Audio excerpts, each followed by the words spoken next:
All right, let's get rolling. Hello, welcome everyone, and thanks for taking some time tonight to jump on this Zoom, our preseason meeting. It's something we've been doing for a few years now, and we feel it's really important just to kick things off, get things rolling, go over some logistical things.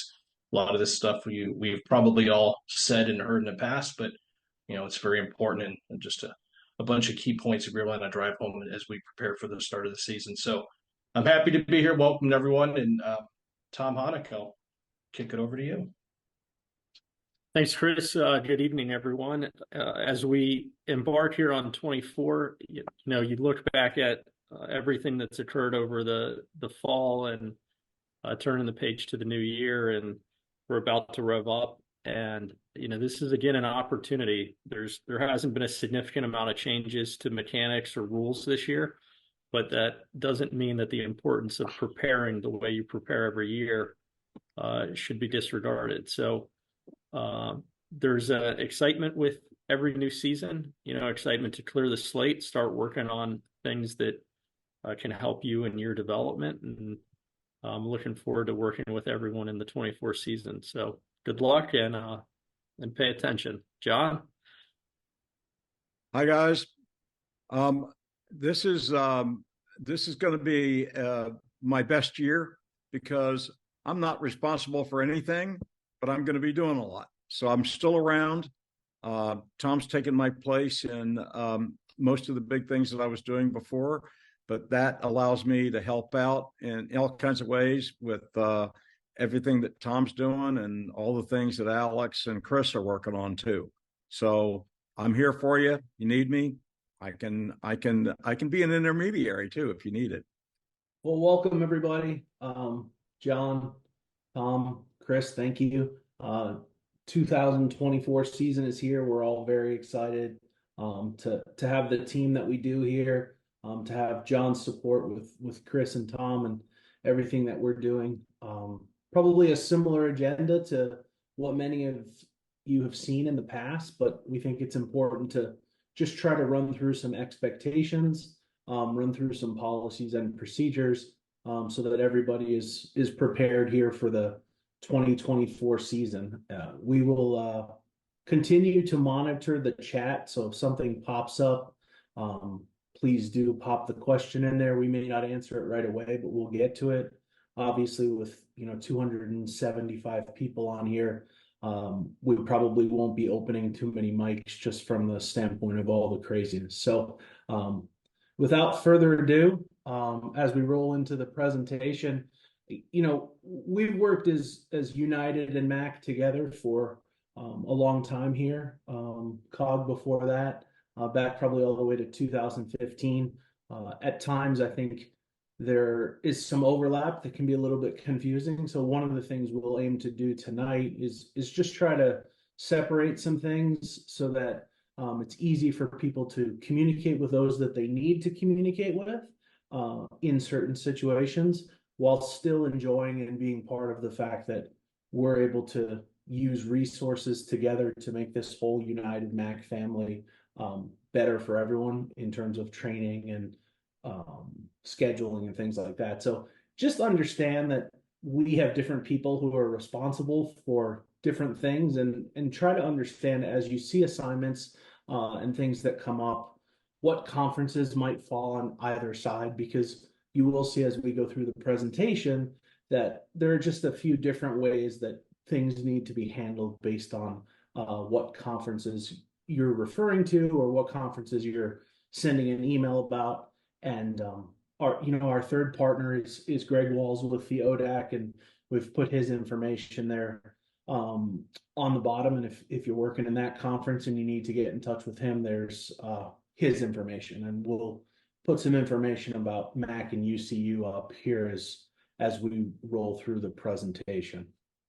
So for the United side, obviously, you're looking at emailing Chris and I when there's any kind of scheduling issue or you need to get in touch with us. And one of the things that we really ask, and I think you'll find the same on the Mac side, is just copy Chris and I on everything. I think at times you want to talk to Chris or you want to talk to me, but if you just put both of us on there, maybe one of us gets to it before the other. Sometimes Chris is out evaluating or doing something, or vice versa. And just to have us both on there so we can both get back to you as quickly as we can. On the Mac side, similar situation. I don't think you ever can go wrong copying John, copying Tom, and also obviously the main email for Chris and his crew, for Chris Williams and his crew, to get back to you and get you what you need. So again, everyone's schedule kind of varies. So the including all those people certainly creates a situation where we'll be able to get back to you. I think all of us really at this point, as much as you can communicate via email, please do it. In terms of text messaging, I mean, certainly putting anything of any type of importance or immediacy in a text message is sometimes tough. My messages in that regard, and I'm sure everyone else with John and Tom and Chris, those fill up fast. And sometimes you read a text and our texts go, another text comes in, another text comes in, and now you forget about it. So please, if it's important, certainly put it in an email primarily. And if there's some immediacy to it, you guys all have our phone numbers depending on who it kind of applies to. As everybody knows, for years now, everything is in the Mac Arbiter system. That number is the 101214. Please make sure, for those of you that are new to us, that your name's in there, address, cell phone, email address. Just make sure all that stuff is accurate. For those of you that have the ability, please edit your names if you have a lot of mumbo jumbo in there. Somehow we've gotten some people that have 3 middle names, 2 last names, all kinds of crazy capital letters. Just understand that we're viewing that, and it's one thing for us to view it, but also schools, school contacts, things like that are viewing it. So as professional and concise as we can have those names really helps us. You do have the ability to set travel limits in there. One of the things that I think we've always asked is just set it really, really high. I say 999, it could be 600, whatever. Doesn't mean we're necessarily looking to send you those types of miles, but what happens is the way Arbiter calculates mileage, I never want you to miss out on something because your mileage is set to 40 and the game's 45 miles away. So just set it high. If we have a situation where we assign you something you can't make because it's too many miles, obviously get in touch with us and we'll get it figured out. Still have some bad headshots here in Arbiter. If we could get something where we could see your face, see you smiling, and not so much for us. We probably know what you look like. We've seen you at camps, clinics, on Zooms, but sometimes at schools they're using these shots to kind of understand who the umpires are. So when 3 guys show up or at the game, maybe they have an idea who they are. So put a professional headshot in there so that we can see your face, and the people that need to see your face also can see it. I think, probably to about 95%, we are done with assigning here. Obviously, the month of January was filled with, and the month of February will continue to be filled with changes. We're going to start with weather. We're going to start with everything that comes with assigning. The Arbiter system that we use is an auto acceptance Arbiter system. So this is especially for the 50, 60, 70 new umpires that are in here. What that means is when you go to your schedule page in Arbiter and a game pops up in yellow, as soon as you click submit, it is going to accept it for you. You are not going to have a button like you might have in other Arbiter platforms to accept or decline. Does that mean, you're signed in blood to take every game? No, of course not. If there's something that pops up and we need to help you or change it or whatever, certainly get in touch with whoever it might be, but just understand that those games are going to auto accept. And if there is something you need changed, you do have to reach out here. As we get into it, and we're going to start here, I think Friday, I know I've got a D3 game, and I know Max got some JUCO games on the board coming up. Check daily for your additions, your reschedules, and and your cancellations. And if a school reaches out to you, certainly let us know the changes so that we can make them if there are weather changes or just even changes of an hour or two for game times because of darkness or whatever it might be. Keep your availability up to date. That kind of goes without saying. Start looking at as much availability through the summer. Before everyone came on, John mentioned that he had pushed out the Arbiter calendar, so you do have the ability to see your calendar into the summer, June, July, and August. So if you're starting to think about that, you have the ability to update there as well. Very important. The way the Arbiter system runs after 21 days, the games will archive. This is something that you probably don't see in most of your Arbiter systems, but in ours, there's so much data that we will archive here after 21 days. So what that means is please make sure that you are maintaining your own schedule independently. This will help you. This will help you understand what you've been paid for, what you've not been paid for. Obviously, in an emergency, I can go back, or John or Tom or whoever can go back and print the whole thing for you, but certainly makes everybody's lives easier if you keep it independently and update from there. Chris, I think you're going to roll into. You must keep it independently because that is an IRS requirement. As an independent contractor, you must do that.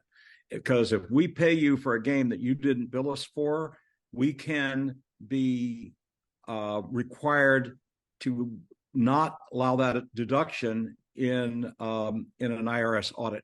That has happened to me, and that's the reason why we do that. Chris, I know you're going to kick off the next slide, but I'll let you kind of take the last two on here as well. I know those are kind of your baby, so before we spill over to the next slide, I'll let you finish this one up. I'm the lucky one for at least the second one here. All right, crew chiefs are in bold. I think I can speak for Tom on this. I mean, we've encountered some changes here over the last couple of weeks and other scheduling issues. So I'm pretty sure I know that I set most of our crew chiefs in bold already, but we'll go back through and take a look at that. And I'll touch on the crew chief again when it comes to 2 umpire games here in a little bit. Rotations for conference weekends are in order. Division One, non-conference D1, just decide who's going to do it. Plate dodging that, we've come up and had this conversation before. Just do the right thing. And I don't really want to spend too much time on that, but it all works out in the long run here. And don't think for a second that if you're that umpire that decides they want to try to get out of working plates, that umpires don't talk and we don't find out. So, let's just do the right thing here, work the plate, and just don't pawn it off on younger, newer umpires. Now, to Alex's point, he brings us up all the time. As a newer umpire to college baseball, maybe you want to work the plate. That's where you kind of make your name for working the plate. So if you want it, grab it. But if you're in a situation here, just don't pass it off or pawn off to somebody else. All right, I want to talk about, and this is really back to basics, and this is something that we talked about a couple of years ago, and I think a lot of these things on this slide here we got out of the habit of doing. So repetitive, we've been over this before, but trust me when I tell you, and Tom, Alex, and John will tell you the same thing. These are the small things that if you do not do the day before a game, the day of the game, or after the game, that get us all into trouble. So crew chiefs, like I just talked about, they're in bold. Those should be the umpires, the crew chief that is reaching out to the schools, confirming the time, the site. If there's weather, certainly want to do that. But these schools want to hear from you. They want to make sure. And, as much as we'd like to think that we're completely accurate in what we've entered in the Arbiter, mistakes are made, changes are made that we're not aware of, or that, just haven't made it in there. So that's just a second layer of confirming, the game sites and all that stuff. So make that phone call. Next piece of that is reach out to your partner. And, we want to make sure that we're confirming the game time, start time, uniforms, where we're going to park, do we have locker rooms, all those things. So make sure you're reaching out. We're in the age of text messages. Some umpires like to reach out at the beginning of a week and confirm for the whole week. That's fine, just as long as there's some line of communication between the two umpires so you guys and girls are all on the same page here. When it comes to hotels, especially in the CAA or any other weekends where a hotel is available, make sure that you're reaching out, confirming that information. Don't wait till the last minute. We should be doing a bunch of this on the front end. Tom, do you have anything to add on hotels or anything from your perspective of the CAA? Anything to add to that? We have a couple specific policies that we can go over next week on it, but Okay. again, we talk about making these arrangements early. As soon as most of these hotels have cancellation policies 2 days, 3 days before. Take advantage of that. If at this point the season's already occurring, in a couple days here, but when you get these assignments, go ahead and start penciling in. If you have a hotel requirement, get it confirmed. The earlier you book these, the rates are better if they are coming out of pocket versus being reimbursed. So don't sit around and wait for it. Always fix something on the back end, but get started on it early. Great. Day of the game. I touched on weather before. I mean, in those situations, especially where we all live and play baseball games, we know weather is going to be an issue. So those days we need to reach out to those schools. We have to confirm with our partners. Just see where they're at. Some days that we'll have an answer pretty early, and some days, especially as the season gets longer, these teams are going to wait longer and longer to try to get games in. So just make sure you're reaching out to the team and confirm that we're still on if there's been any changes, delays, or what have you. Partners, if you're running late, we have car trouble. There's accidents. Sometimes maybe we don't plan well enough ahead to get to places. If you're running late, make sure you communicate that to your partner.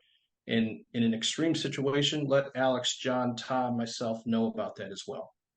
I mean, there has been instances where we have reached out to a team and said, hey, listen, one of the umpires is running late. There's a bad accident. There's an issue on the way there. Would you not mind waiting, starting 15 minutes later? Most of these teams will be accommodating to that. Maybe we send the one umpires there when they arrive, and we'll touch on what you do when you arrive in a second here. Maybe send that umpire up to say hello and say, guess what? My partner Marsh is running late. You're going to hit a bad accident. Could you guys consider starting 15 minutes later? Situations like that. But make sure you're communicating with your partner and to us as well so we can help that process along. If you're changing outside, let's park away from everybody. Find a nice quiet spot under a tree or somewhere away from everybody. And, I think they all know who the umpires are. And certainly as we start to get dressed and get ready for a game, they're going to know. But let's just not be in the middle of people and make ourselves targets. Make sure when you get there, you check in with the home team administrator or the coach. That's definitely one thing that we've gotten out of the habit of doing. In certain situations, especially maybe at the Division I level, there's going to be somebody on site that you'll check in with. It won't necessarily be a coach or up to the field, but they want to know we're there. That's the last thing any of them should have to worry about is whether or not we have umpires at the game. When we prepare for our game, our pregame, do we need baseballs? Do we have to rub them? Let's go over the cards, the lineup cards, the pregame cards that Brian will distribute and we'll get out here in the next couple of weeks. Make sure you go down that list. As Tom mentioned before, it's a non-rule change year, but there are some mechanics changes and some things that we should make sure that we talk about before we go out to the field. And then make sure, and I know I can speak for everyone on this call here, make sure you leave your car in enough time to get to home plate 10 minutes before, okay? Let's not walk up there a couple minutes before unless it's one of those cases where someone's running late or emergency. Give yourself enough time, especially if you're parked a distance from that field to get there. And then the post game. If we have a situation of fields, we'll talk about here in a little bit. Just make sure that we communicate suspensions. Okay. Use game management as a last resort when you have situations with fans and situations like that. Make sure we're not engaging with fans. We know as we walk off fields, we're going to be a target, especially if something doesn't go a certain team's way or something happens at the end of the game. Be professional, walk past it, don't engage, don't communicate, don't yell back into the stands, any of those things. Because think about it, that makes us look bad. We're just as bad as the people that are yelling at us. Okay, be professional. When you get to a locker room, and this is, I think, another thing that I think we all need to get back in the habit of doing, let's have a good post game. There's some of us on this with a little bit more whiteness than others. I know personally I learned more after games than I did while I was on the field at times, and it's through those post game talks, those locker room chats that we get better. Um, as you leave the locker room and go to your car, or as you're leaving the parking lot, once again, no engagement with fans. And if something happens on site, whether it's an ejection, fans, any situation like that, make sure you reach out to your coordinator. And on the max side, game reports, and I think Tom is going to touch on that a little bit, but that right there, once again, is back to basics. It's all stuff that we all should know, we all should be doing, and we just have to make sure that we get back into the habit of following all these procedures when it comes to our games. Two things I want to hit on real quick. If you have never been to a field, when you get to that field and your partners arrive, talk to them about the ground rules if they have been to the field.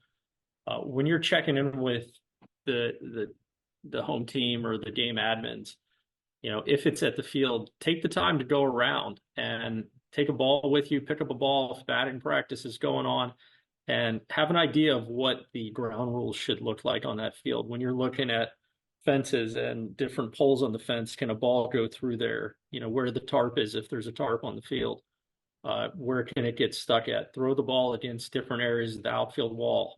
If it's not a chain link, identify whether it's a chain link fence or there's a chain link behind it that could cause a visibility issue. So, use that time not to just catch up on small talk with, the home team management, but use it to get a sense of what's going to happen at the plate meeting and when you discuss ground rules, and have an idea of the issues that are there, so that when the head coach is talking about ground rules, you can bring things up if they matter.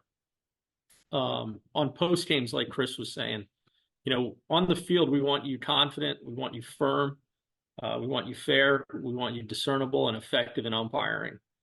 When it comes to the post game, we want you to have an awareness, an internal awareness, and openness to constructive criticism and a coachability, and we want you to portray that with your partners, and we want your partners to portray that to you. On the field, you got to do what you have to do in the moment, but you got to open your mind to different viewpoints. You have to work on interpersonal communication with each other and get this feedback and take it to heart.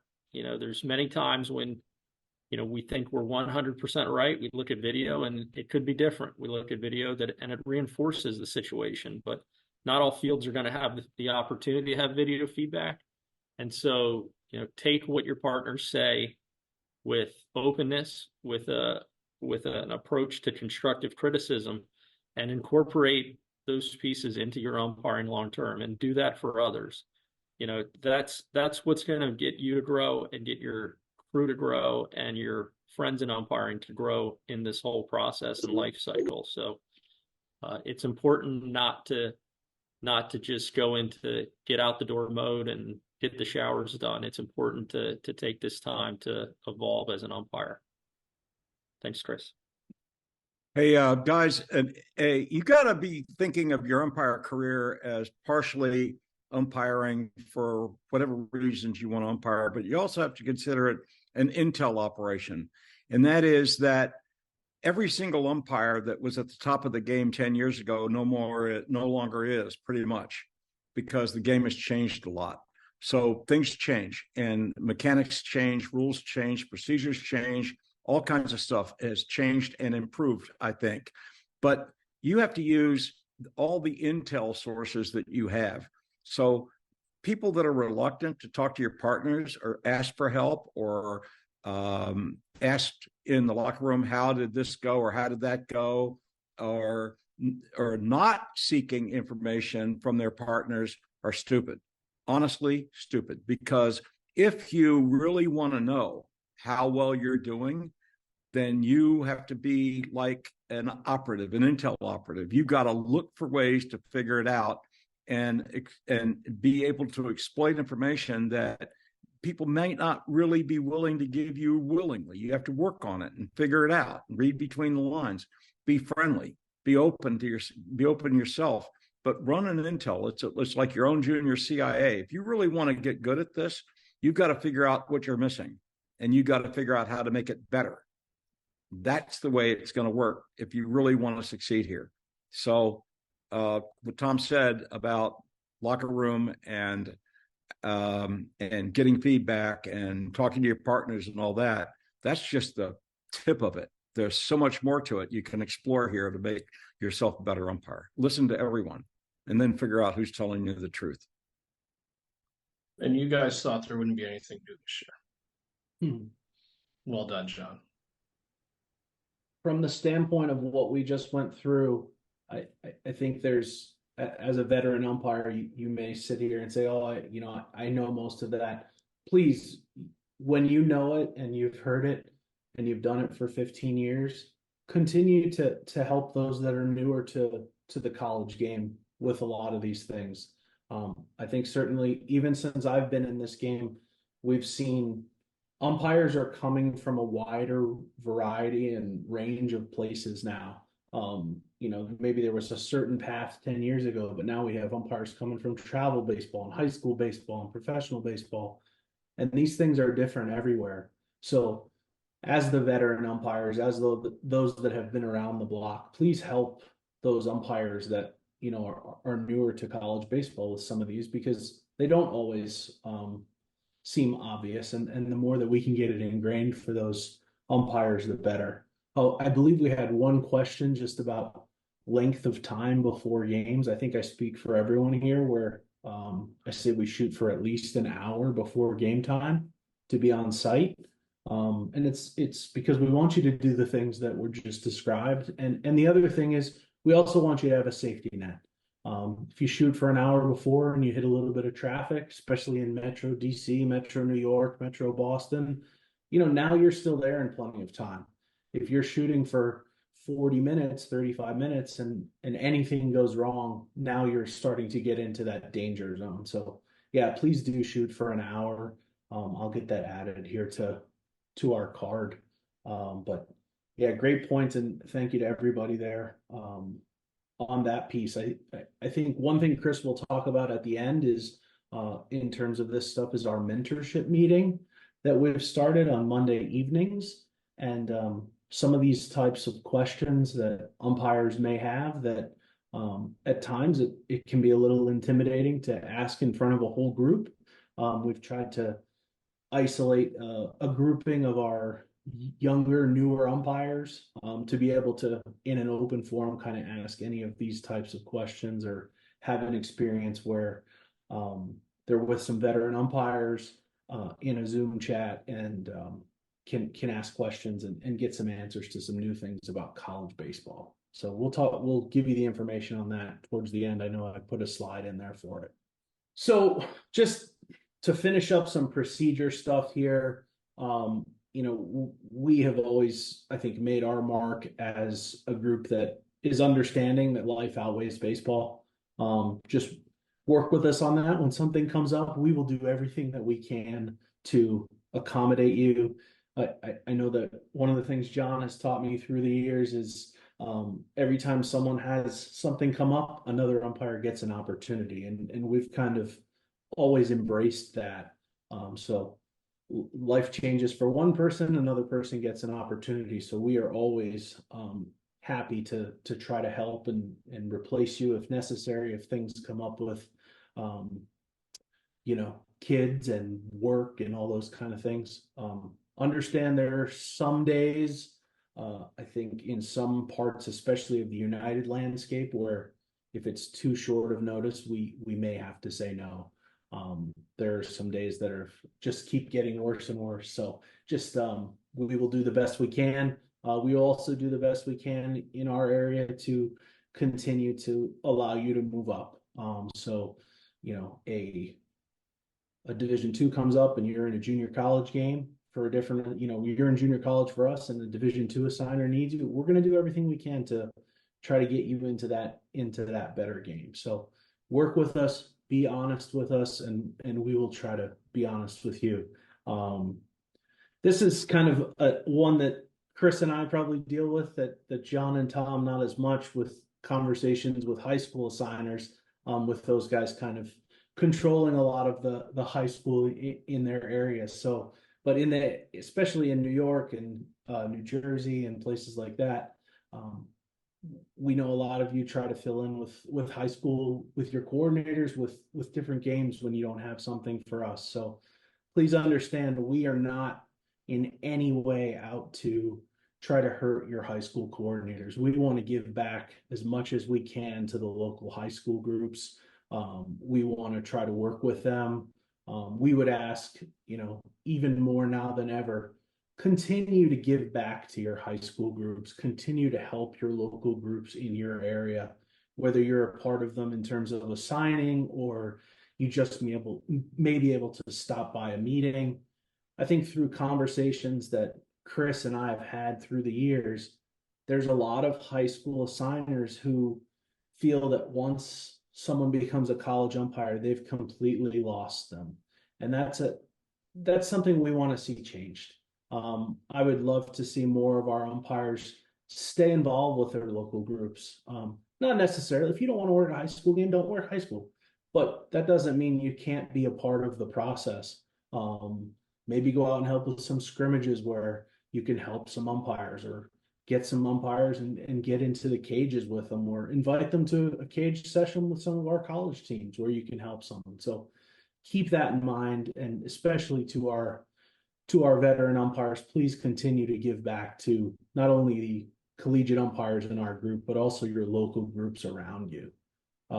For those umpires that are just getting in here to collegiate baseball and still have strong ties to working a lot of high school, make sure you're having conversations with whoever's assigning you those high school games. Make sure you kind of have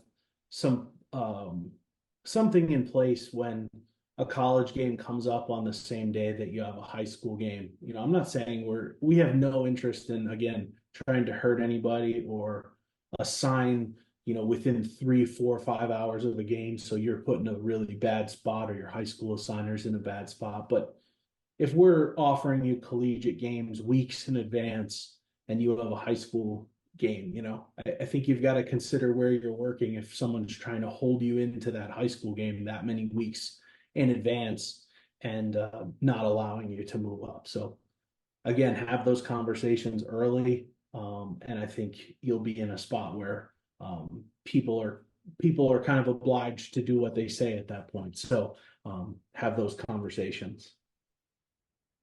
Chris, did you want to add anything on the high school piece? I know you've been dealing a lot with this in New York. I think you hit all of it there, Alex. But yeah, we're working really hard to try to improve the relationships and the landscape, between ourselves and high school organizations, and it's really throughout the country. So I think you as umpires can help us with that. And I think Alex's point is right on here. Like, we all need to give back, including ourselves. And that's kind of one of the things that we're taking a look at as well as an organization, is what our involvement as United can be with local high school associations across New Jersey and really our entire footprint. So we all can work together on this. I think we all can improve the relationships out there, and we all benefit from it as assigners and umpires. So that's kind of my thought on that. Make sure you have a good relationship with your high school assigner, and it's a two-way street. You help him sometimes, and sometimes he has to help you. It ought to be a written rule, but it's more of an unwritten rule, and that is an honorable assigner is going to allow an official to work the highest level game he's been assigned. So on any given day that you might be assigned a high school game and a much higher paying game or a higher level game like a college game comes up, he needs to be cooperative. He needs to let you work it, because if you were assigned it in the first place, he wouldn't have you in the first place. But when you get a chance, he's got to not hold you back. And we do that. I mean, I don't care where the assignment comes from. If it's a better assignment, I let people out all the time. In fact, Division I baseball games in the CAA are frequently targeted by other assigners to take our umpires. I don't really like it, but guess what? If that guy is getting a better assignment, making more money, then that's part of what Chris or what Alice was talking about earlier, that's an opportunity for us to give a game to somebody else. The only thing we just don't want you to do is wait until within 24 hours of a game to try to pull that, because then it makes harder for us to do it, not just because of the time, but because of where are we going to be, at that time that you call us, because I'm probably on the road, Tom's on the road, Chris is on the road. Who's going to fix this? Okay. So that's why we need a little bit of time. That's all I got about that. We've had plenty of dangerous car rides where we've all been looking at phones or iPads or whatever it is, trying to sort this out. I think we all can say that that's not the safest thing, and our significant others would not be happy knowing we're doing it. So, to John's point, yeah, try to let us know as soon as you can. Okay, so over the weekend, United game fees and travel formulas and all of that were updated in Arbiter. Not saying that everyone is 100% right. That is quite a challenge.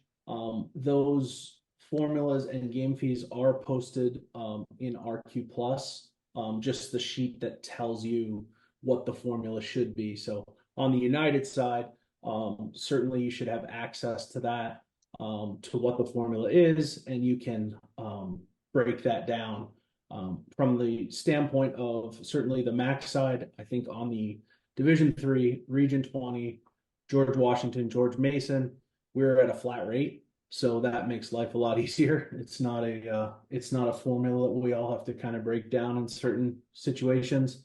And then on the CAA side, obviously with mileage and possible hotel additions, I know Tom will talk more about that on the conference staff call for the CAA, but obviously you have the ability to check Zebra and also check Arbiter.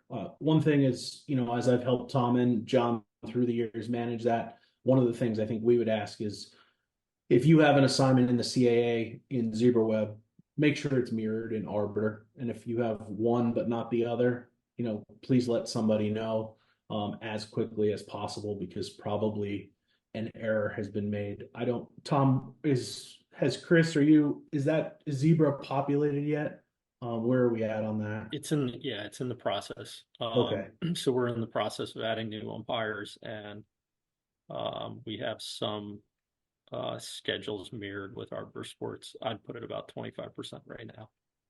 Okay, so obviously everyone, don't email tonight and say I have a game in Arbiter in the CAA, but not in Zebra, because we're still working through that. I'm sure by around the 15th that will probably be rectified, and then we'll cut you loose on letting us know if there's any there. For mileage. It's a potential nightmare, though. Like Alex said, you got to make sure that you're in both systems, that the crew in both systems are identical in ZebraWeb and in Arbiter, because last year we had a couple of occasions where it didn't get updated properly, and mostly because of last minute changes. And then the school goes ahead and pays the wrong official. And then we've got to worry about reversing those payments or not paying the guy for another game or something like that to fix it. So it's got to be right. And so everybody be alert to that. Everybody. I think we mentioned this earlier, but if you updated your address, we sent out an email about accepting the official services agreement earlier. Make sure your addresses are updated in ZebraWeb. Because those addresses need to calculate mileage correctly, and we need everything in sync on both sides. And with your pictures, you don't need to upload the same headshot to ZebraWeb, but again, like they're talking about, make sure you do it, a polo or a button-down shirt or something with a dark background behind you, good lighting in the room. That can be used. There are some places where they'll put the umpires up on the scoreboard, and they'll do some graphics on it. So don't have one where you're out on the middle of the street where you have street lights and all that kind of stuff. Just pick a room that has a dark paint on the wall and good lighting, and do a headshot, and they can Photoshop the rest. Thanks, Tom. Arbiter mileage for some United games where we calculate mileage just keep in mind, Arbiter is on a straight line mileage system. They don't care about roads. They don't care about water. They don't care about anything. So especially if you live in a place like Eastern Long Island, it's going to say you're 25 miles from somewhere in Connecticut. Obviously, we know you're not taking the ferry, and we know there's no road. So as you look at some of that stuff, just be aware if that number looks wrong. Just email me. It also happens in some rural places where you're going in a straight line and there's no road. So look, if it's significantly off, I'm happy to adjust it. If it says 121 and it's 124, please don't email me. But in terms of some of the bigger adjustments, of course, I'm happy to make them. And I know many of you have gone through that process with me in the past. So shoot me an email. We'll get it done for you. Tom or John, you want to just talk about pay sheets for kind of the MAC side of the house? John, you can do it. If you work a game for us that isn't paid by the school, directly by the school, just send us an email. There's a form for it that you can fill out, but it's not all that necessary. All you really need to do is say, pay me for this game or pay me for my schedule. And because the games get archived, maybe it's possible you weren't keeping good records. And if that's the case, it's no big deal. Just tell us, send us an email, say, please pay me for baseball games that I umpired for you this spring. The dog ate my schedule. I lost it, but I need to get paid. We will fix that. Don't worry about it. You're going to get your game fees. Okay. But do your best to do that. To that end, if a game, the way Arbiter works, if you work a game, then at the conclusion of the game, you have an opportunity to do a game report in Arbiter. So the senior person does that. Not everyone. The senior person does that. And so all you got to do is click on the game report and then say at the bottom of it, accepted or everything's good or confirmed or whatever. You don't do anything if everything went right and there was nothing to report. However, if there's something to report, especially something like a partner missing a game or an ejection or a warning or anything that wouldn't be known unless you tell us, then you fill out the game report and you write that information in there.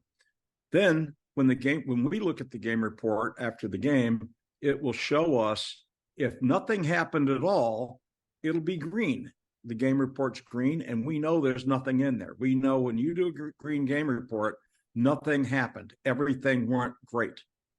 Partners are there, no trouble, no coaches, no issues, everything.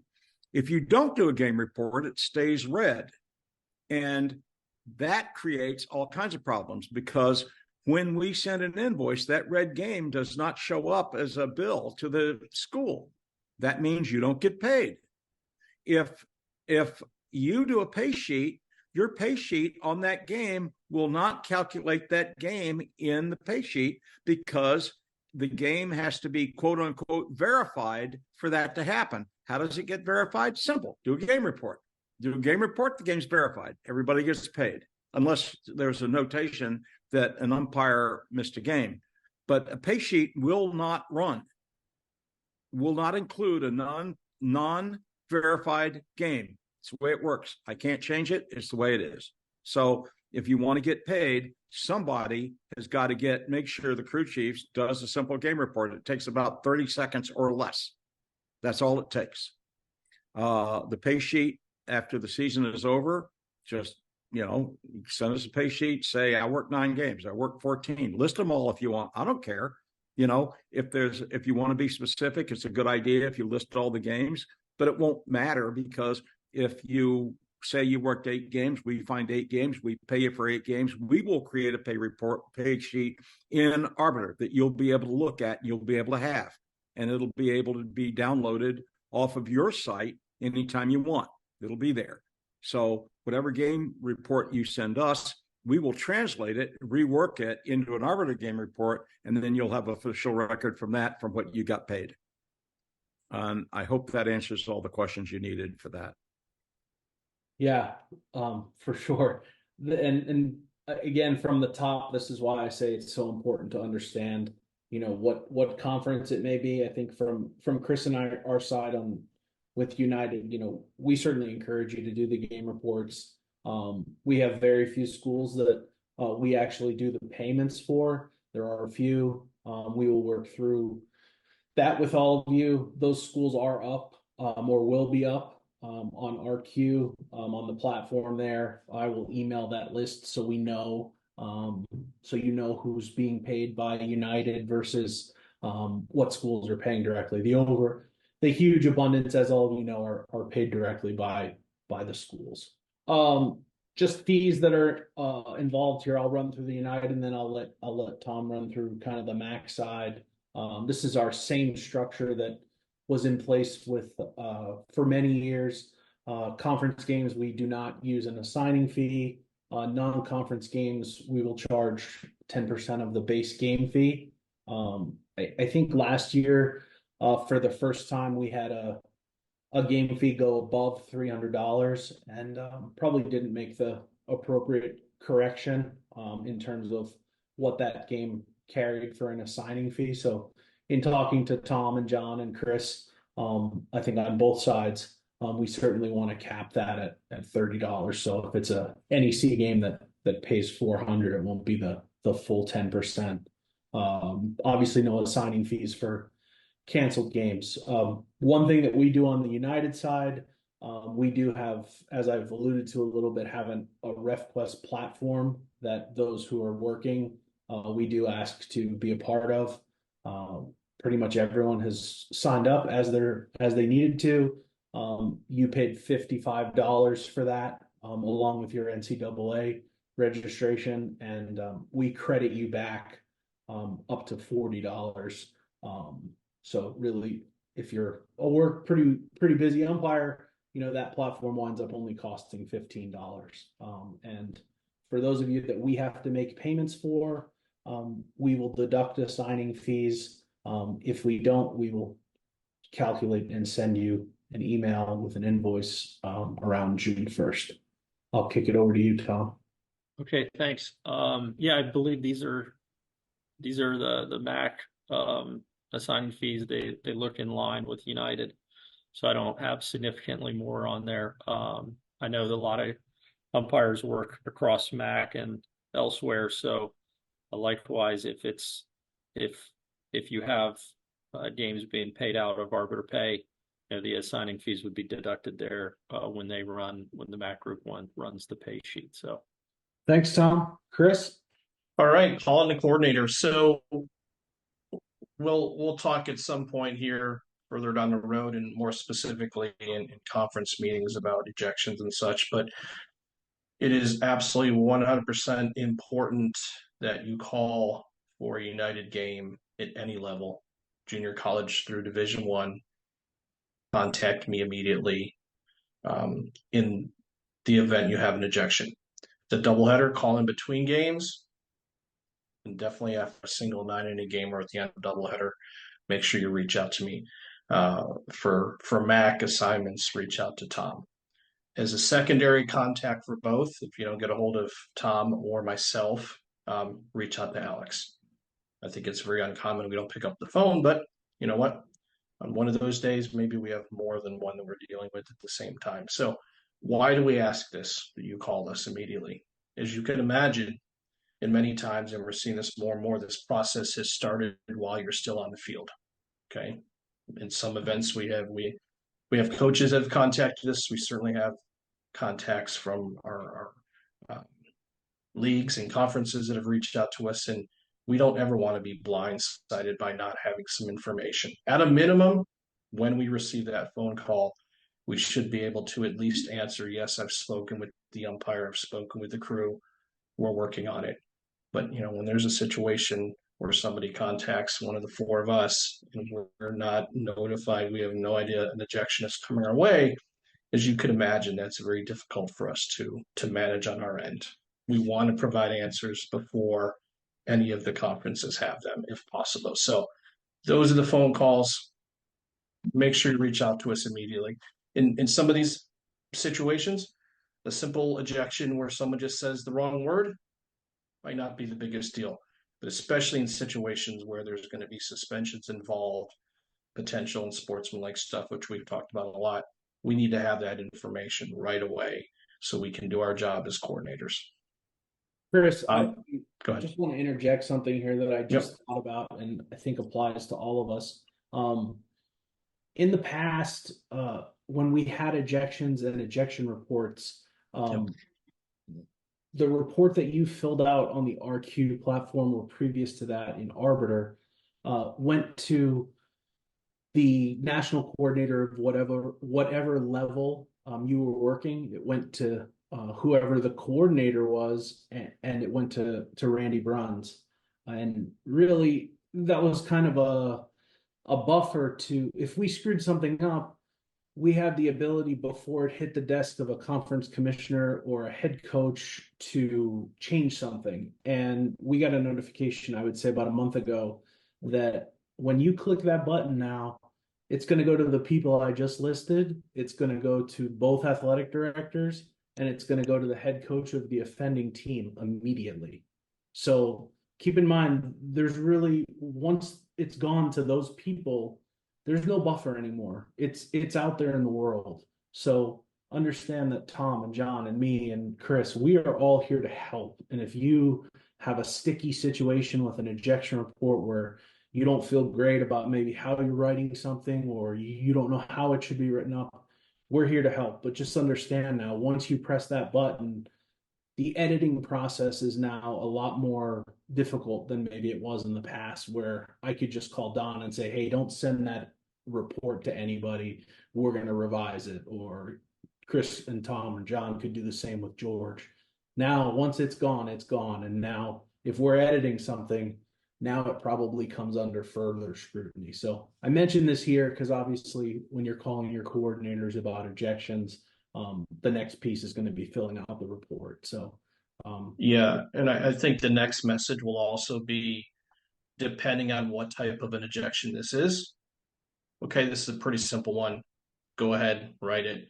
But there are going to be more and more situations now, right? Think before anything is sent, we're either going to have to get on the phone, see a copy of it first, or walk you through the process.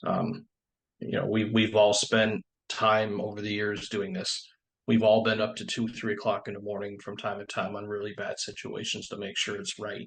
So to Alex's point, we have to be sure that these are right and accurate right from the start. So that will probably, and I know I can speak for Tom and Alex on this, that will be one of our questions to you. And one of the things we'll discuss is the process of the report before it's sent. So great point, Alex. Thank you.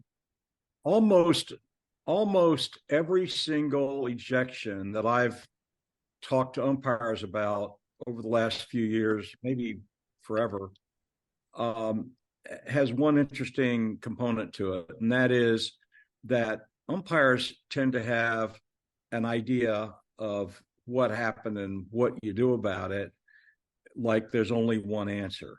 And the thing that you should know is that I would say just about every single time I ever talked to an umpire about an ejection, there were other options of what to do, how to do it, how to handle it, than the way it was handled. And when you do that and we talk about it, you learn something, because you didn't think there were 5 options, or you didn't think there were 3. You thought there was only one because that's a rule, that's what we're doing, that's how it's going. But it's not really that way. You have to handle an ejection from way before it happens to way after it happens. And there's all kinds of ways to handle it that might even prevent an ejection or cause the ejection to be less severe than it actually is. And so don't be shy about calling about that and looking for help. You'll be surprised at the kinds of things that you might not have considered in the heat of battle that you will be able to talk about and reason with and come up with, oh, wow, that might have worked better. And that happens frequently. So it's a learning process. It's back to what we were talking about, gain intel. Really just informational here, everyone, just so if you want to snap that picture, make sure you have all of those key emails and phone numbers in your phone, so that when you don't get your primary contact, you can get in touch with someone else. If you do call us, leave a message. I know that some of us prefer that, some of us don't. So I'm always a message guy. If you want to get in touch with me and you get my machine, please leave a message. Just let us know what it is. I think after a while, I've gotten good at, you can leave me a message and I can return that, via email or whatever it might be. So, and then the one that kind of drives me a little nutty is sending the text or an email asking me when is a good time to call. There's no good time to call. Just call. We'll figure it out. I'm either going to pick up or I'm going to tell you when I can get back to you. So, if you need to call us, just get on the phone, give us a call. John is awesome about picking up the phone. Tom is great about getting back to you if he's busy during the day. Chris, kind of the same thing. Obviously, we're all doing different things at different times, but just pick up the phone. And if you don't get us, we will try to get back to you. Chris and Tom and John, I'll turn it over to you kind of on maybe where you guys want to go on this sportsmanship piece. I know there's a bunch of things going on with the NCAA, even though we don't have any rules changes. I'll start. I think the overlying theme here is that these are not easy to deal with. And what we're trying to do and the goal of the four of us and Brian and all of our training team is to try to make it easier. But do we have all the answers? No. We're working through this stuff too. So, a main focus that we've been talking about is getting together as a crew more, discussing things, not making split-second decisions, and then sharing of information on the field.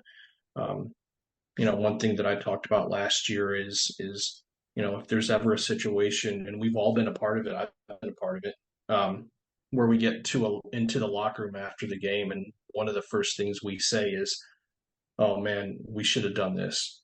Well, if we're having that conversation, then really that conversation should have taken place on the field, and we should have addressed it there. So one thing that we're not looking to do, nor is the NCAA, is to take the fun out of the game. But we also have to understand that the game is changing and the way that people celebrate is different now. Okay. Once again, I'll go back to the white and the beard here. For some of us, there are maybe old school or those golden rules of things that you should not do or shouldn't do or should be retaliated for. Maybe some of those rules aren't in place anymore. And for some of us, we have to break and get those thoughts out of our head. We have to view things differently. And we have to take a step back and relax and let the process play out and talk about it. So, I know all four of us, Brian as well, we're all working very hard to try to make this easier. So as we prepare and get ready for the start of the season and during the season, let's have an open mind here. Let's not be offended if maybe one of us, and I've been on plenty of videos where I've messed things up too, maybe as a subject or one of our plays is being shown or diagrammed, okay? It's not to point out to any of you that you did something wrong or we don't agree, but we're using that as a tool for us all to learn from and get better from. So that's kind of my 2 cents on this without going into every single situation. We're going to try to cover a lot of them, but just work through this. Let us help you, and let's really concentrate on the process more than maybe the result to start with, if that makes sense. Tom, what do you think? Yeah, those are great points, Chris. You hit the nail on the head there. And you're right. So, we put up their common sense, and John talked a little earlier about intelligence, and this is an active intelligence gathering mission, and that happens before these situations become situations. And so that's your biggest tool is awareness. Your biggest tool is your partners, and listening to what's going on, maybe getting some feelers out there on what's going on, watching things develop, and then creating an action plan or getting messaging or getting looks to your partners about things that develop so that you guys are on the same page and that you can execute when you have to execute. That's kind of the subjectivity, the gray matter when it comes to handling these kind of unsportsmanlike conduct or high intensity situations with big rivalries and things going on between teams. There's another element of what the NCAA has already sent out there. If the NCAA has already sent out a guideline, or it's in the preseason guideline, or it's in a video, and they've clearly said the way it needs to be handled, you can't not handle it that way. Now, is everything going to be black and white based off of what has already been sent out? No, it isn't. But if there is something clear that needs to be addressed based on what the messaging is in 24, you have to do it that way, and we expect you to do it that way. So follow those procedures, follow what's handed out, and execute when you have to, but try to head off these situations before they become a situation. You're not always going to be able to do that. I was not always able to do that, but there was times in games I got a lot of insight where I knew it wasn't a situation building where I would have thought it was going to build. And there was other times where the information got to me that a situation was brewing that I never even thought was brewing. So it comes back to perception. It comes back to awareness. It comes back to high levels of focus on the game and having a consistent mentality throughout the game. And those things should keep you out of a lot of crazy situations and preparing yourself for everything and that the NCAA has sent out that they want handled a certain way. Do it that way. And you'll hopefully not find yourself on a weekly or a monthly video. And if you do, learn from it. One thing that I would add to this is expect help. So you might have 2 people on your crew, you might have 3 people on your crew. There's your first line of help. But when I umpired, I didn't rely on that. I expected help from other people, like baseball coaches. And some of you might think, well, wait a minute, they're not the guys that are going to help you. They're the guys that are going to be causing trouble. That might be, but you still rely on them. And here's why. The same rules that you're supposed to enforce in a baseball game are rules that they're supposed to know and they're supposed to enforce. If they're going to be a legitimate leader, mentor, teacher, coach of a baseball team, then it's his job to teach himself and know the rules, teach his team to know the rules, and make sure that they do it right. So if he's doing it right, there's no problem. You won't have to get involved with anything, but he won't be. So you have to rely on his help. So at some point in time, you might have to say, stop it. Don't do it anymore. Stop these people. Let them know. Don't say, if you keep this up, I'm going to throw you out of the game because those are the NCAA rules. That's not working. Don't try that right away. Just start negotiating with him right away and tell him to stop. And then if you get some feedback, you might say, look, you're supposed to know the rules. I need your help out here. You need to fix this, and that's maybe the second step of a negotiation. It's not over until it's over. You don't ever have to threaten a guy to be thrown out of a baseball game. You start talking to the guy like that and expect him to fix it and stay on him until he does fix it. If you do that, you will not hardly eject anybody. So you look for trouble early, find it early. Don't give namby-pamby warnings. Just order them to stop and explain to them if you have to, hey, these are the rules. You're supposed to know this, okay? You're the leader. You're supposed to set an example. Those are the kinds of things you do, and that gets you out of trouble almost every time. But there's one thing that happened last year in a Northeastern game that really is important because the NCAA is crazy strong about it, and that is bench clearing incidents. And so you've got to know that rule and get it right. And last year in the Northeastern game, and it wasn't the only one, there were several that happened last year. You've got to get this right, okay? Know that rule. If they come out of that dugout and they get into that field, in the middle of an altercation out there, you've got to get rid of them. And you might end up ejecting a whole team and the game is over. I particularly don't like that. I think it sends a bad message because we have a forfeited game or the game is over for whatever reason. I don't personally think it's the right way to go, but that's the way the NCAA wants it. So follow that rule, get it right. Don't just take names and keep the game going. You have to actually take names and get rid of them. And if they don't have enough people to play, they forfeit. And I hate to say it, but there is no ifs, ands, or buts about that and the way they're going to handle it. They also might have multiple game ejections for this, and they might not be able to field a team the next game or the next game. But don't worry about that. Worry about your game. Don't worry about the next game.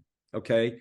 So the NCAA rule is something that you may not know right now, but after the first game where you might have a double forfeit, two teams being mostly ejected, when that does happen, if there are subsequent games, and there almost always is, okay, they can serve their suspension in a way that they can play the game.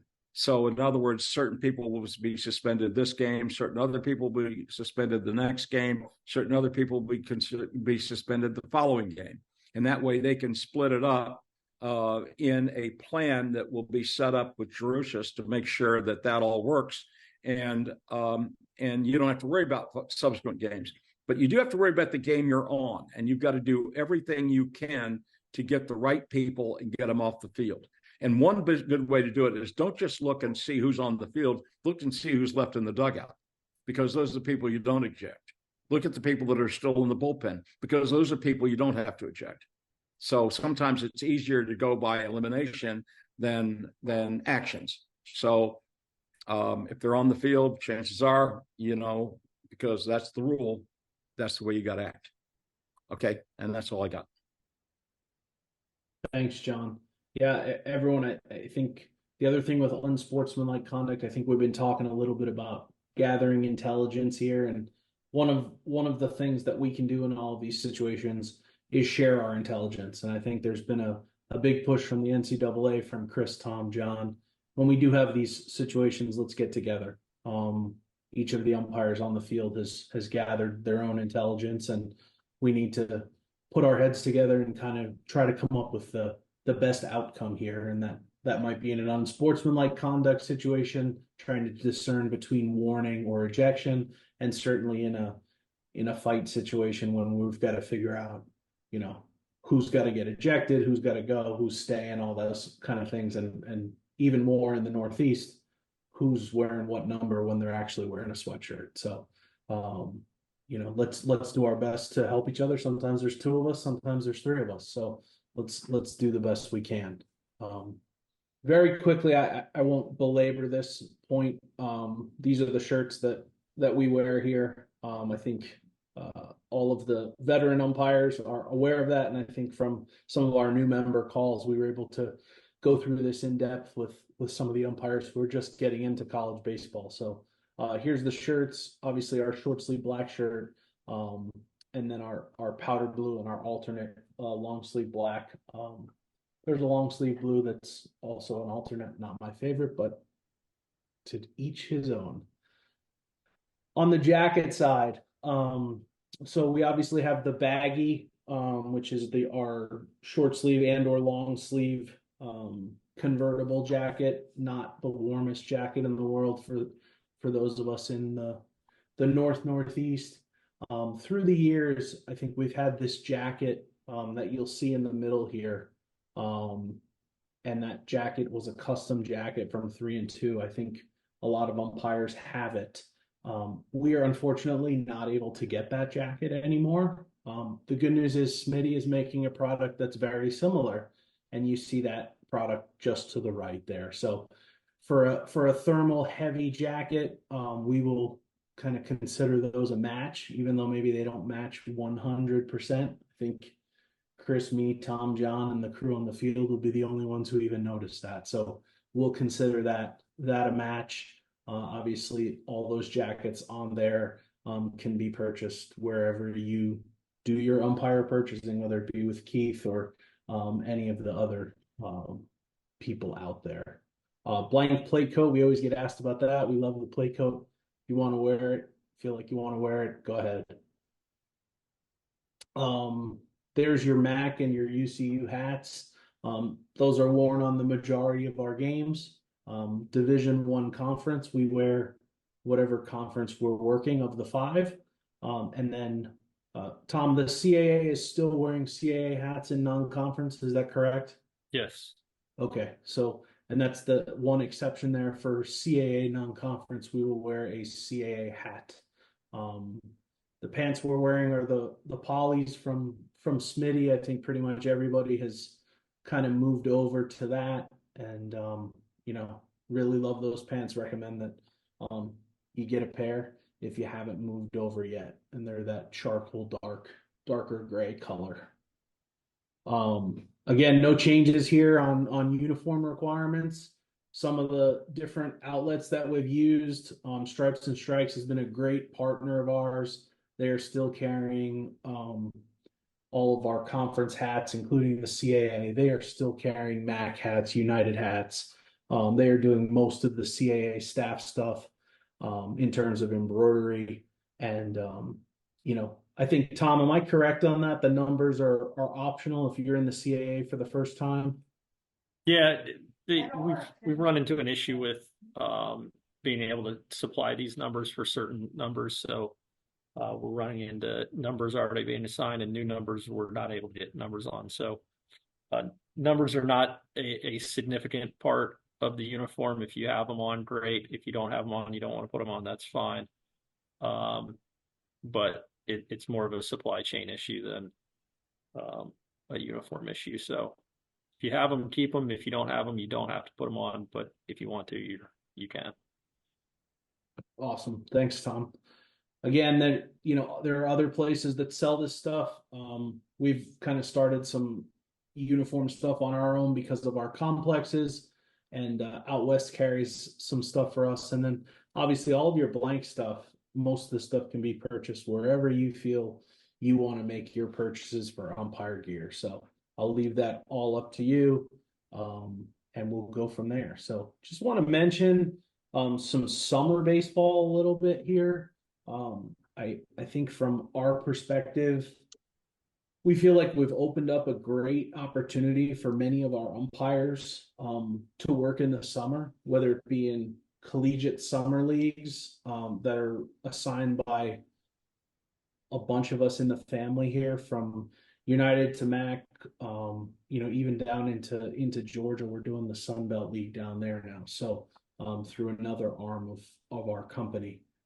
And then, just in terms of the amount of travel baseball that's out there now, I know that the MAC guys are always looking for officials to work, certainly in the summer, whether it be at the new Patriot Park with Perfect Game or Northern Virginia Travel Baseball, or many of the other great clients that they're servicing. And then at United, we're certainly servicing some larger complexes throughout the country, whether they be in Indianapolis or Kansas City. So, I encourage you all to stay involved. I know Chris talked about, and John talked about, opening up the calendar here to start looking at summer availability and to go from there. So we will have more announcements on summer baseball as we have more information, but please don't forget about that stuff. It's hugely important. I think everybody on this call knows that at times we get better in the summer. And we have some opportunities to work, and then after we work, have a beer here or there and discuss everything that went on, maybe in a little bit of a different setting or situation than what we have to deal with during the college season. So please get and stay involved. Yeah, one thing I want to add to this, just like Alex is saying, if you have the opportunity and you have the availability, every level of baseball can evolve you in different ways as an umpire. And the summer collegiate leagues, the summer tournaments, they provide opportunities for you to not only mentor but to learn. And if you have the opportunity to go somewhere else, pick a place that you haven't been to and explore that area. I know that's big in umpiring. It's something that I got to do for many years when I was on the field. And if you haven't been to the Shenandoah Valley, let us know. There's so much uniqueness to America as a whole, that if you could get to umpire and see different areas, even if it's for a week or a long weekend, let this collaboration between all these groups work and help facilitate that for you. There's the Valley Baseball League, there's the Rockingham County League in the Shenandoah Valley. So there's lots of opportunities, and you don't know the players that you're going to have and where they're going to be, but you might see them again on TV because of their work in the summer. So try that yourself for your umpiring also, and work with all of us, John, Alex, Tim, and Chris, with the scheduling, and let us know what you're trying to do, and we'll find a path for you for whatever period of time it is. On my end, we started the process much earlier for taking a look at assigning for the draft league, the Cape, and the NECBL. So I've heard from a few umpires already interested in working one of those three leagues and sent me some dates. The schedules are out. I think all three of those are out at this point. NECBL might have been the last one, and that was released, I think, last week. Game schedules. Yes. Yep. Oh, not umpire schedules. Yeah. A whole lot of people just said, "Oh my God, I'm not working at a league this year." Game schedules. Thank you, Alex. So start taking a look at those game schedules, especially if anyone's interested in traveling to New England or the Cape for the summer. We've encouraged you in the past to put crews together. Just know that we're very specific in who are going to work some of these leagues, and that's really just our commitment to these leagues and why they hire us. And the same could hold true for the leagues in New York and New Jersey too. Like Tom said, upstate New York is beautiful in the summer and not as hot as some other places. And there's things that Virginia has that New York and New England does not as well. So we can start to take a look at some of the summer stuff now. And if you have dates and you want to get stuff together with some of your buddies to make some trips, now's the time to start making those plans. And understand that we are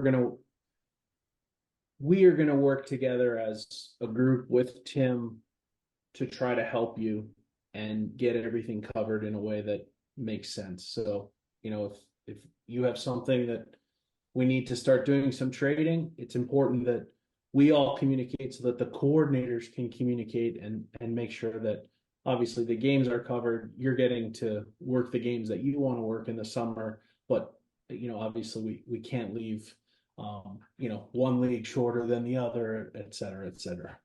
Kind of very tentative here. I just like to give people an idea of where we might be headed clinic wise. We are going to make a pretty big push in Scranton and Philadelphia in the summer here. We will come back to Worcester for the camp, and we may have one surprise pop up here in the summer. But that's what we're thinking. I'm not saying it's everything that's going to be going on, but I would say that we have gotten a ton of feedback that,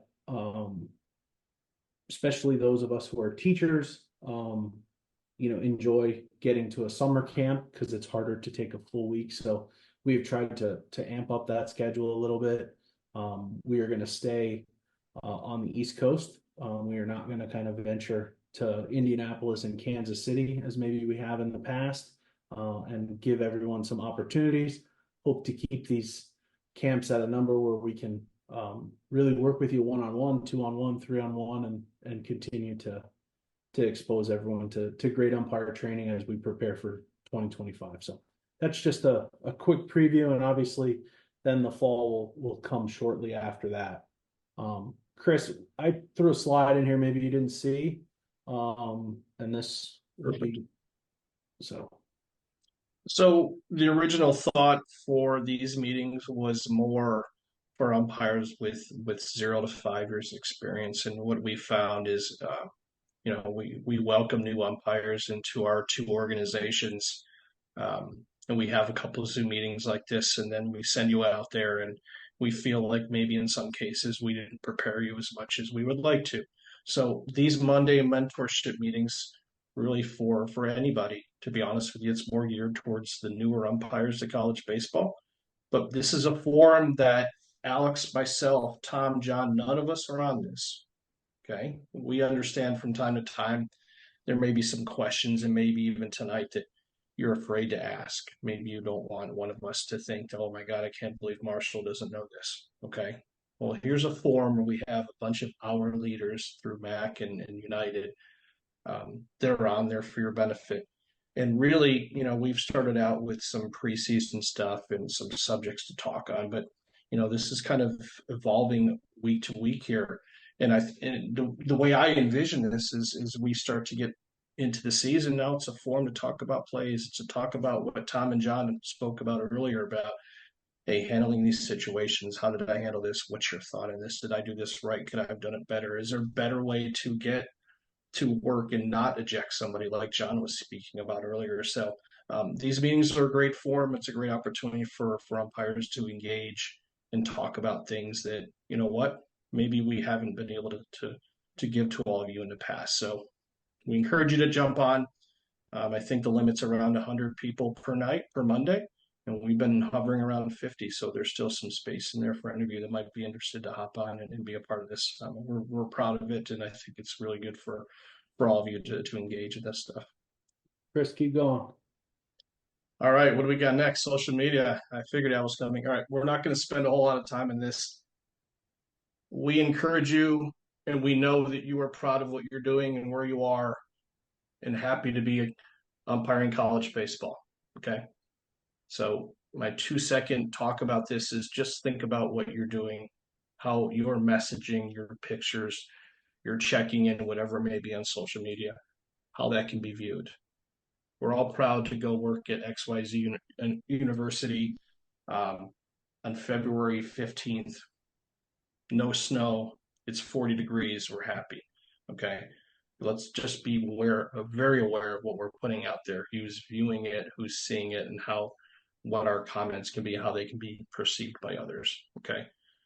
Both organizations put out a ton of useful information on all of these social media outlets here.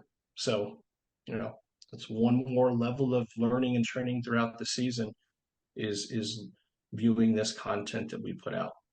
Pictures, videos, obviously with what we're doing on our queue here, we're looking for videos and plays as the season starts and continues and goes on to the summer. And we're using it for us all to get better and to learn from. So if you find clips, something happens in a game, you clip video. There's a lot of us clipping video nowadays. Pass along to us. If you think it's something that's worthwhile, we can all learn from, please pass that along.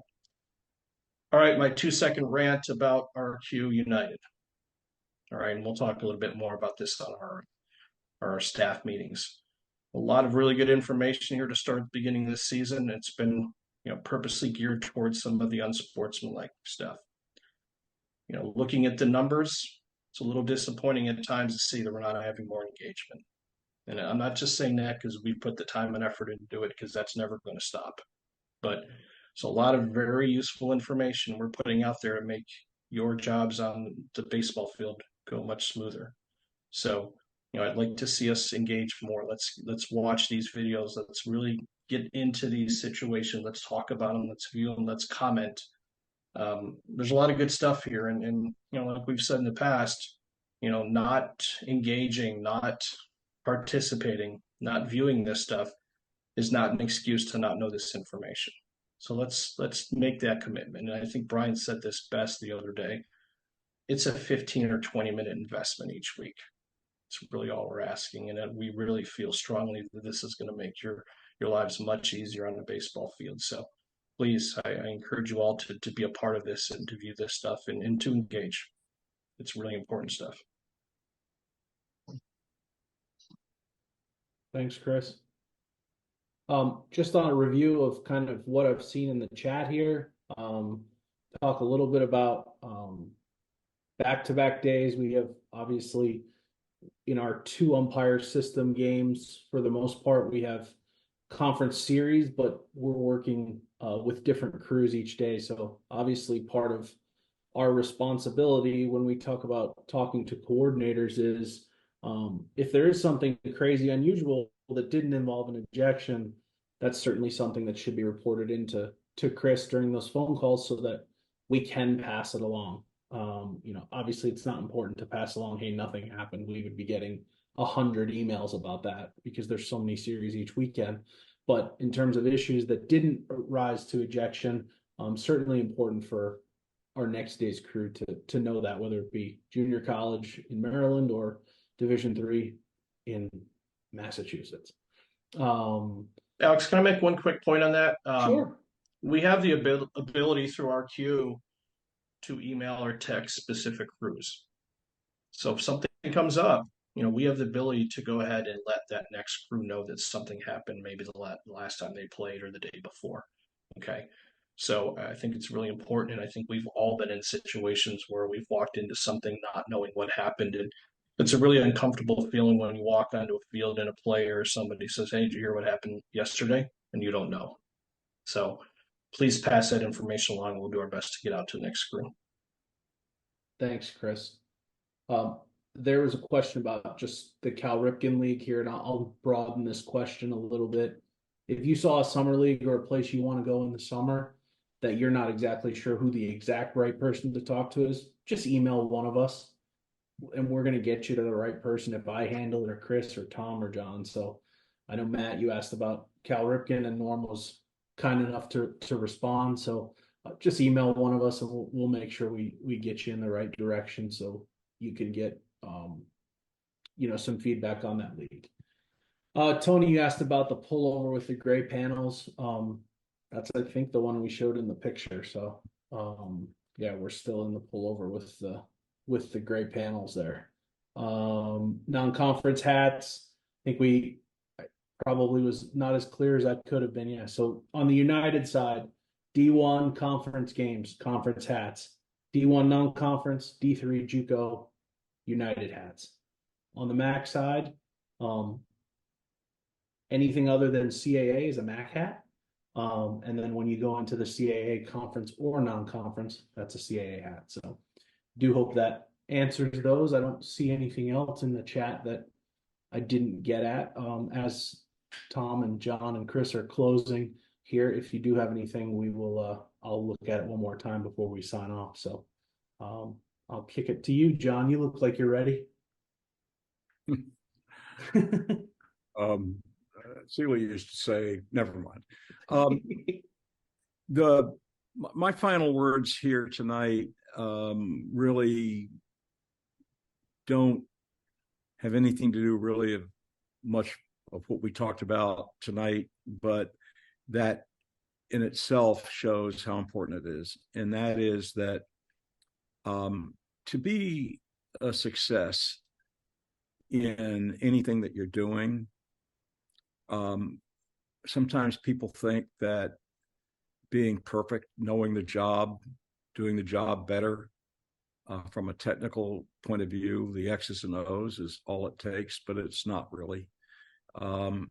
As a baseball umpire, unfortunately, people don't necessarily pay that much attention to how accurate your calls are as much as they pay attention to who you are and the kind of person you are. It's really important. And I need you to understand that your success in almost anything, in particular umpiring, depends on people thinking that you're doing a good job, and they want to support you, and they won't unless they like you. So I don't care how good you are. You're not going to get supported unless people like you. You've got to be doing something right in your behavior and the way that you treat people and the way that you act. Coaches are going to go and talk to the umpire on the field that made the mistake, but sometimes they want to talk to the person that they can talk to, that is open enough to be able to give that body language that you're willing to talk to somebody. So you have to be a guy that doesn't just answer questions in one syllable answers to be as brief as you can just to get rid of people. You want to be able to answer questions in a way that you do answer their questions and they are able to walk away and not feel like they've been shoved out. Be the guy that people want to see in the locker room and be helpful and supportive on the field and off the field. In the telephone calls that you get, you're a partner, somebody calls you, call them back. Don't ignore them. I can't tell you how often I hear from people saying they don't. I called him, but they didn't call back. It's nothing worse than having people on the road and one person is at a baseball field wondering where his partner is, and partner never bothers to call.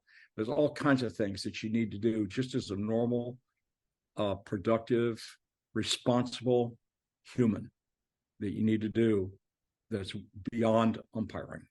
Do that, and you'll find all kinds of good things happen for you. That's it for me.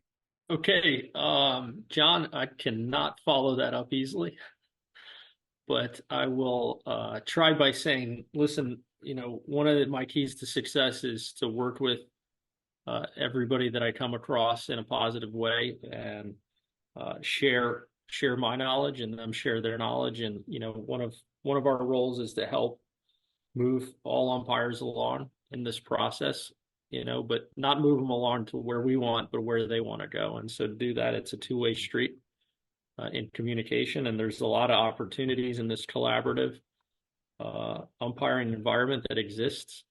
Take advantage of them, but always root for your fellow umpire. Conferences, games, levels, classifications, they matter in the scope of the game assignment. But when you put everything together, we're all umpires, and we got to root for each other, and we got to learn from each other. And if you look at the success John has had over these years, one of the biggest things is that he's always tried to get better for himself, and he's always tried to have the people around him get better. And take that model yourself and incorporate it how it fits in your life, and do that through 24, and let's have a great season. One thought for me, many thoughts, but this is truly a partnership. It's a partnership between the four of us, our entire team, a partnership with us and all of you. And there is a lot of information that was covered here tonight, and it's to get us off on the right foot, moving in the right direction. But also, we would all like you to know that as much as we would like you to know all this information, we are here to support you and help you in many ways. So we're here with you. We'll be going along this path and doing it with you. And we're excited about what's in front of us here in 24 and doing it with all of you. So I'm excited. I hope you all are excited. And we've said this many times, if we haven't done this already, it's time to put our minds in baseball mode, because it's full steam ahead at this point. And the season's here. Now let's go out there and do the work and enjoy the ride together. Thanks, Chris and Tom and John. I just want to close out by saying that there are a lot of people that make this thing go administratively and on the field that don't get their head in this 4 square box here that you're looking at. And, I certainly can't name them all, but I do want to give a big thank you to Jim Clayton for all he does for us through camps, clinics, and sitting on a million of these Zoom calls and administrating them and making sure everyone is registered. So give us a big wave, Jim. Thank him very much. And again, all the other people that train and work behind the scenes and all that. And I will say this to close, we couldn't do it without you. And we really appreciate everything that all of you do. And we wish you a great 2024 season. And like Chris and John and Tom said, we are here to help you and get you through it. So talk to you soon. Any questions, send us emails, and have a great 2024.